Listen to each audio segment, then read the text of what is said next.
Quantas vezes você se perguntou: "Puxa, não estou ouvindo mais Deus, não estou conseguindo ouvir a voz de Deus, não estou conseguindo entender o que Deus está fazendo na minha vida. O que está acontecendo comigo? O que está acontecendo com a minha vida?" Quantas vezes, né, já não passamos por situações dessa forma? Será que é a situação que você tem vivido hoje? Deixa eu te falar uma coisa, houve um profeta que também viveu a mesma coisa, a mesma situação. E na verdade, nós vivemos numa geração que, sabe, corre atrás de resposta imediata. O imediatismo tomou conta de tudo, né? Queremos que Deus resolva para hoje problemas familiares, enfermidades, crises financeiras, perseguições, injustiças, né? E quando Deus demora, a gente pensa que ele não está fazendo nada, sabe? Esse profeta aprendeu que o silêncio de Deus não significa ausência. E é essa meditação que eu queria levar com você nesse momento. O silêncio de Deus, ele não significa ausência. Abacuque, o profeta Abacuque, ele aprendeu isso. Enquanto Deus parecia que estava em silêncio, ele continuava trabalhando. Enquanto parece que está demorando, Deus está cumprindo o seu calendário à risca. Porque o calendário dele não é feito por causa das nossas circunstâncias, ou por causa das coisas que acontecem conosco, ou se da nossa força ou da nossa fraqueza. Simplesmente ele continua governando pelo propósito e pela vontade dele. Abacuque viveu num tempo terrível, onde o reino dele, o reino de Judá, começou a se deteriorar. Judá estava numa corrupção espiritual muito grande. O profeta vai ver, ele presencia violência, injustiça, corrupção, idolatria, líderes perversos. Nossa, você está falando do Brasil, Denis? Não, não, não. Não estou falando do Brasil e muito menos dos países aqui. Para você ver como já é um problema tão antigo, a decadência humana, né? Na verdade, Abacuque estava vivendo tudo aquilo. Então ele pergunta, faz uma pergunta, ele começa o livro dele falando: até quando, Senhor? Até quando isso vai acontecer? E aí, talvez a resposta que Abacuque, e talvez a resposta que eu e você esperamos, é que quando a gente olha para a história do povo de Deus, a gente olha e vê aquelas intervenções divinas maravilhosas que Deus faz, livrando o povo, levantando juízes, levantando profetas para livrar o povo, levantando homens para fazer milagres. Talvez eu e você esperamos essa resposta, mas a resposta que ele dá para Abacuque não esperava essa resposta. E talvez a resposta que Deus está pronto para dar para mim e para você são respostas que a gente não espera também. Porque a gente só estamos olhando pela nossa perspectiva da nossa vida, das coisas que estão acontecendo ao nosso redor. Mas Deus tem uma perspectiva muito maior. A perspectiva de Deus, ela é ampla, ela não tem limites. Vai muito além do nosso campo de atuação de vida, de vivência, de relacionamentos. Deus fala para Abacuque que ele vai levantar um povo pior do que o povo dele se tornou. E esse povo vai fazer juízo contra o povo de Israel. E levanta a Babilônia e falou: e agora vocês vão ser escravos da Babilônia. E aí, outra pergunta vai para a cabeça de Abacuque: meu Deus, Senhor, como que o Senhor vai usar um povo ainda pior? Como é que um povo pior pode ser instrumento do Senhor? Sabe, às vezes a gente não consegue imaginar que Deus vai usar essas formas ou circunstâncias difíceis, problemas, talvez até tragédias em nossas vidas para nos responder, para nos mostrar, para nos levar a uma visão mais ampla, além do nosso campo de visão de vida, além do nosso campo de luz. Sabe? Ele vai mostrar que o juízo da Babilônia vai vir contra o povo de Abacuque. Mas também vai mostrar para o profeta que a história não pertence aos impérios. Não é uma questão de um império da Babilônia contra o império de Judá. Na verdade, a história não pertence a nenhum dos impérios. A história pertence ao Senhor. E a minha e a sua história também pertence ao Senhor. Nós vamos ver isso lá em Abacuque. Nos versículos 1 e 3, nós vamos ver que o servo, ele aprende a esperar pela resposta. Abacuque, ele sobe a torre nos capítulo 2, versículo de 1 a 3, né? Vai dizer que ele vai subir a torre de vigia, né? Ele vai subir a torre de vigia, né? E vai esperar a resposta de Deus. Abacuque sobe a torre. Abacuque ele não foge. Abacuque ele não desiste. Abacuque não abandona a sua fé. Ele espera. Esperar aqui, meus irmãos, é uma vigilância espiritual. Não é passividade. Não é, eu desisto, não tem mais o que fazer. Não. Eu vou esperar a resposta do Senhor. Sabe, os momentos de crise que nós vivemos, nós precisamos aprender a esperar dessa forma. Uma vigilância espiritual. Não é entregar os pontos. Não é ir para a cama e ficar chorando e dizer, agora não tem mais jeito. Não, é chorar, é prantear, mas falar ao nosso Deus, acreditar que Ele está no controle de todas as coisas, que Ele tem o poder para livrar, e Ele tem o poder e Ele está no controle de todas as coisas.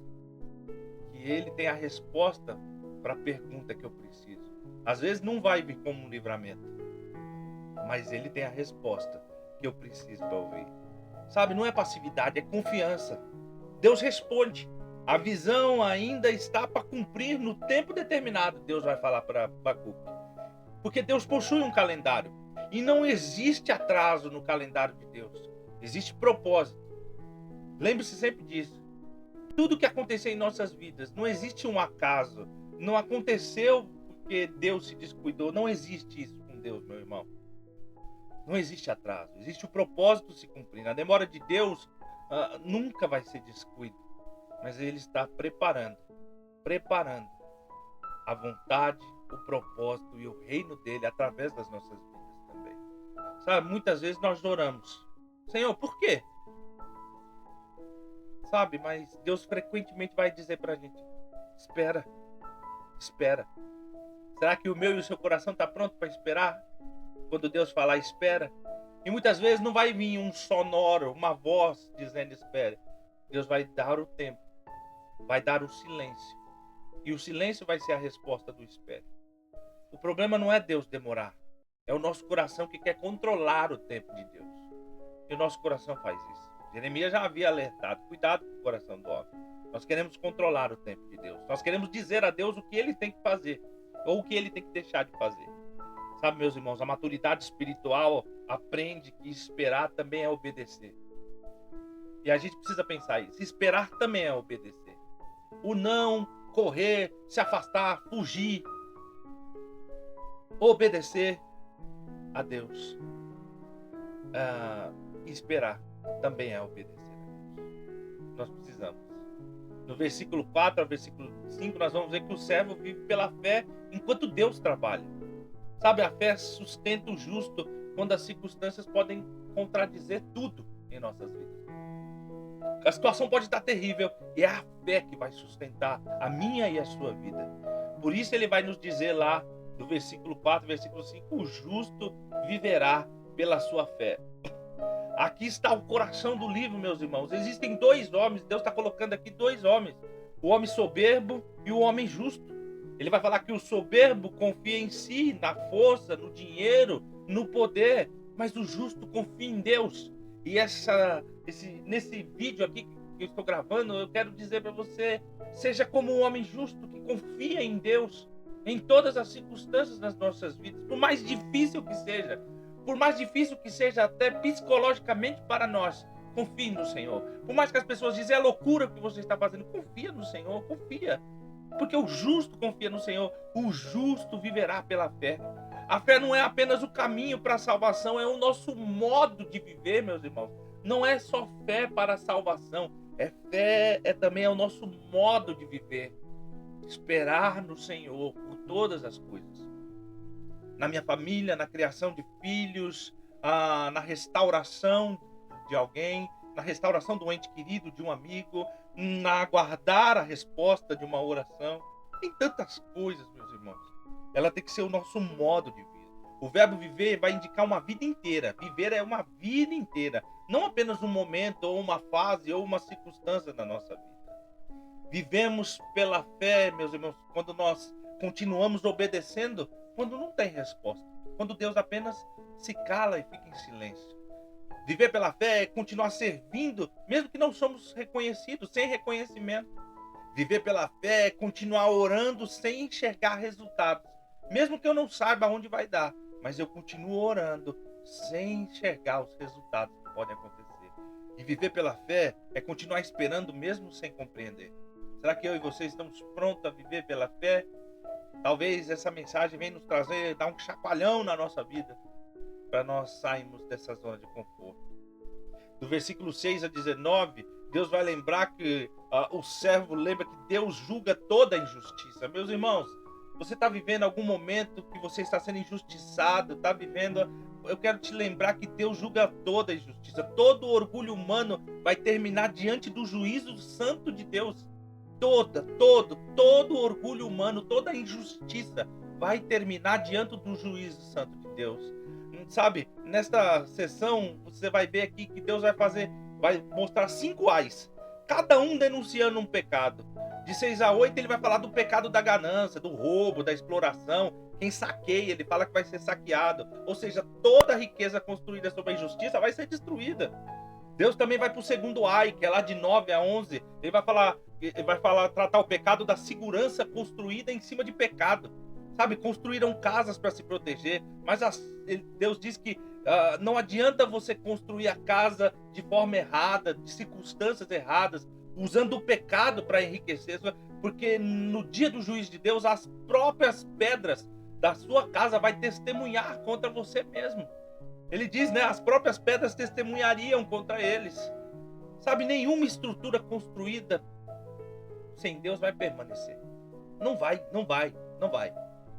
De 12 a 14, mais um ai, que Deus vai julgar mais um pecado, a violência, impérios construídos com sangue. Olha as guerras que você está vendo, por ganância, por poder, sabe? Mas Deus faz uma promessa maravilhosa no verso 14. A terra se encherá do conhecimento da glória do Senhor. Sabe o que Deus está falando? Que os impérios vão passar, mas a glória de Deus permanece, porque ela é eterna, meus irmãos.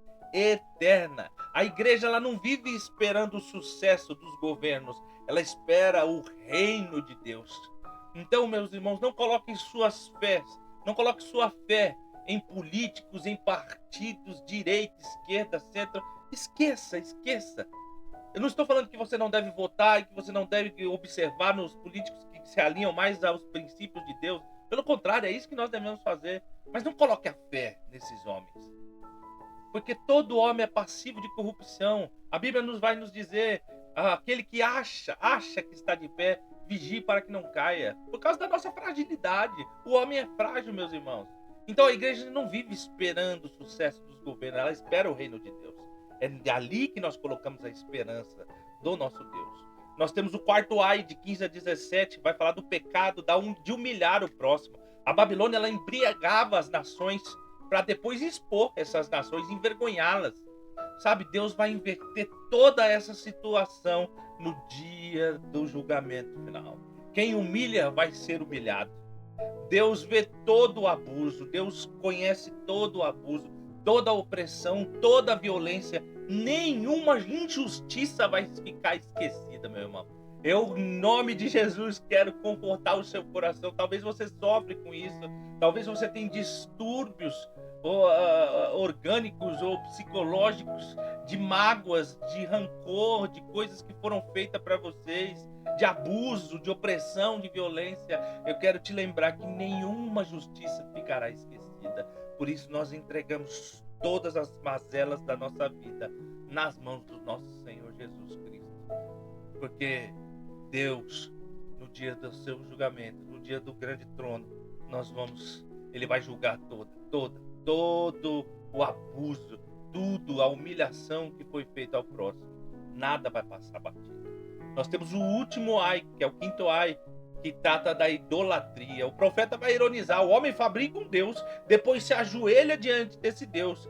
E ele diz: que absurdo.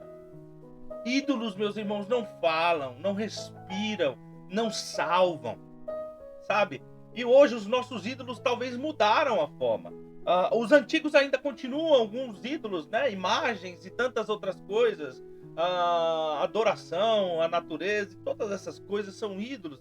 Mas sabe, há ídolos atuais que nós temos colocado em nosso coração: dinheiro, carreira, tecnologia, popularidade, status. tudo aquilo que ocupa o lugar de Deus se torna idolatria. Se torna idolatria.